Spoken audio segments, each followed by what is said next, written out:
La memoria es una capacidad que tenemos muchísimos seres vivos, pero es una capacidad que nos permite registrar a través de los órganos de los sentidos una gran cantidad de información que va a ingresar, por ejemplo, por la vista, por el oído, por el gusto, por el olfato, tenerla registrada en algunas regiones de nuestro cerebro y posteriormente evocarla. Evocarla voluntaria o involuntariamente, pero frecuentemente uno se pone a conversar con amigos de lo que pasó el fin de semana, de cómo hizo un determinado paseo, de un área donde estuvo y les quiere contar y puede evocar todo esto.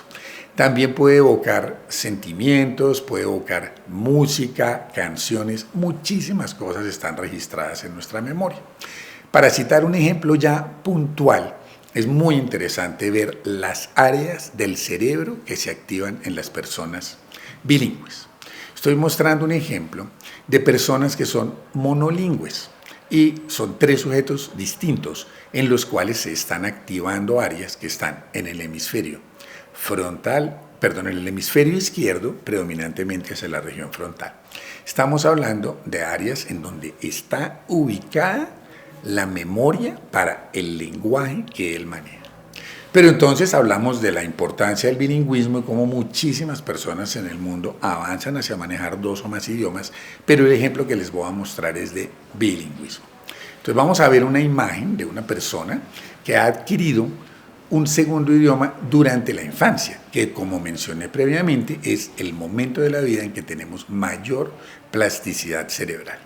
Ustedes van a ver unas imágenes en amarillo que tienen que ver con el aprendizaje de la lengua materna y pero muy cerca unos pequeños círculos que están en verde. Los pequeños círculos que están en verde son áreas del cerebro que se desarrollan para el segundo idioma. Si esta persona aprendió inglés y le dicen cómo se dice casa en inglés y la persona dice house, se va a activar de manera prácticamente inmediata y con milímetros, pero muy pequeños milímetros de distancia, el área primaria del español y el área primaria del inglés.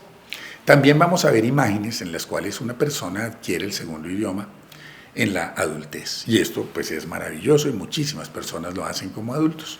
Lo que uno puede ver es que el área en donde está la lengua materna se mantiene y cuando aparece el segundo idioma o el tercer idioma se generan unas áreas de asociación, unas áreas en donde también va a ubicarse el segundo idioma, pero tienen mayor distancia, de manera que los unos aprendieron de una manera y generaron unas áreas para el idioma y los otros lo hicieron de otra, advirtiendo que uno puede aprender un segundo, un tercer idioma muy avanzado en la vida, no importa el momento, y esto se va a poder hacer, pero el cerebro se va a comportar de manera diferente.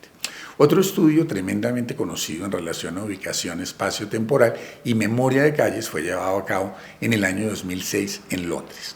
Es un estudio de investigación que pretendía ver a través de volumetría cerebral cómo se modifica el cerebro de conductores de taxi y de bus en una ciudad compleja por su antigüedad, por la cantidad de calles, de callecitas, de rutas que la persona debe aprender, y este es un curso que demora aproximadamente 6 meses.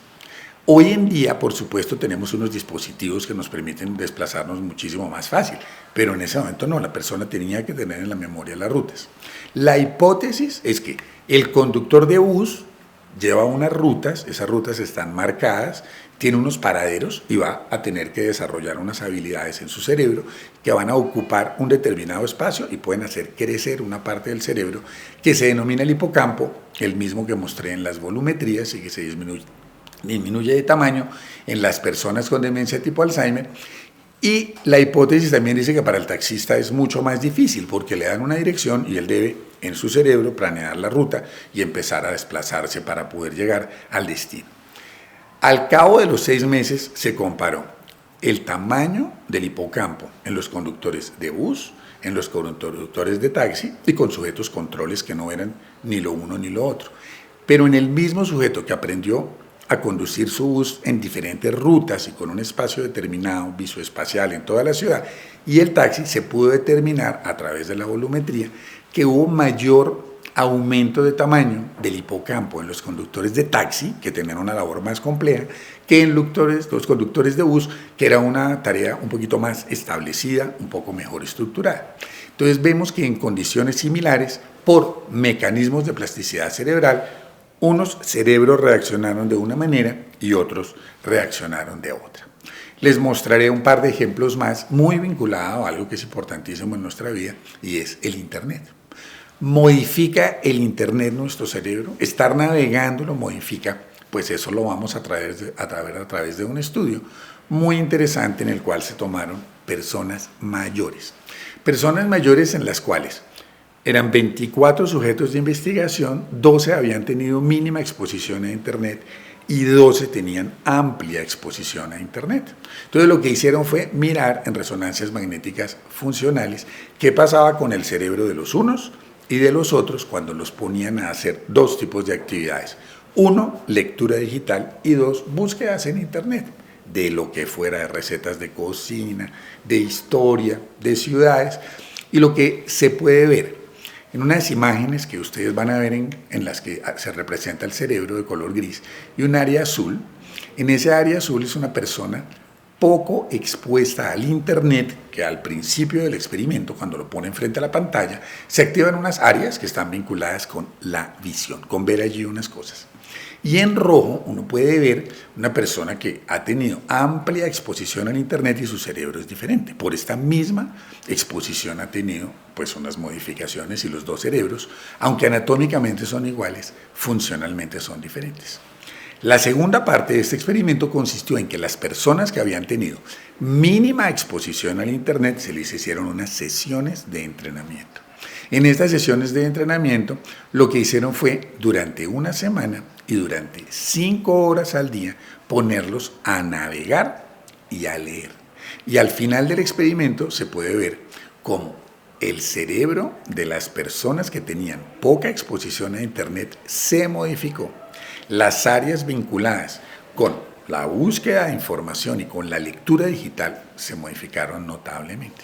De manera que en un periodo de tiempo tan corto como una semana, con amplia exposición a un estímulo, se ven modificaciones en el cerebro.